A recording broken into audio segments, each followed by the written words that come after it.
చాలా మంది ముస్లింలు ఈ రాజ్యాంగాన్ని, అంబేద్కర్ని, తర్వాత వందే మాతర్ని గౌరవించేటోళ్ళు వేల లక్షల మంది ఉన్నారు. వీళ్ళిద్దరు వాళ్ళని బట్కాస్తున్నారు. ఈరోజు అసెంబ్లీలో వాడు వందే మాత్రం పాడలేదంటే వాడు అసలు ఎమ్మెల్యేగా ఉండే అధికారం వానికి ఉందా, అర్హత ఉందా?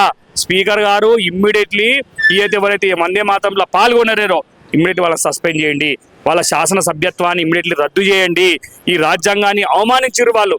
ఈ దేశంలో సంబంధించిన గొప్ప వందే మాత్రం అనే గీతాన్ని పడకపోతే ఎందుకు నువ్వు ఉండి? వందే మాత్రం ఏం చెప్తుంది? దేశానికి వ్యతిరేకంగా ఉందా? ఒక మతానికి వ్యతిరేకంగా ఉందా?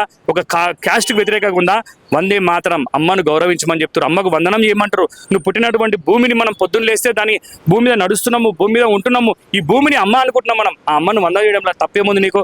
మన సంస్కృతి చెప్తుంది, అది మన కల్చర్ చెప్తుంది, ఈ దేశ యొక్క సార్వభౌమాధికాన్ని చెప్తుంది ఆ వందే మాత్రం. సో అలాంటి వందే మాత్రం నువ్వు వార్తలేవు అంటే ఈ దేశ సంస్కృతిని నువ్వు గౌరవించవు. ఈ దేశంలో ఉన్నటువంటి మతాలను గౌరవించవు, నువ్వు ఇక్కడ ఉన్నటువంటి సంస్కృతిని గౌరవించవు, తల్లిని నువ్వు ముఖ్యంగా గౌరవించవు.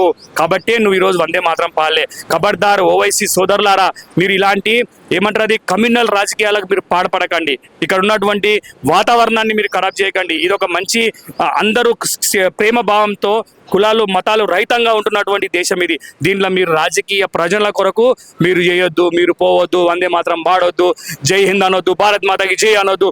ఇలాంటి దొంగ మాటలు మానమని చెప్తున్నా. స్పీకర్ గారు ఇమ్మీడియట్లీ వాళ్ళను సభ్యత్వము రద్దు చేయాలి. జై శ్రీరామ్.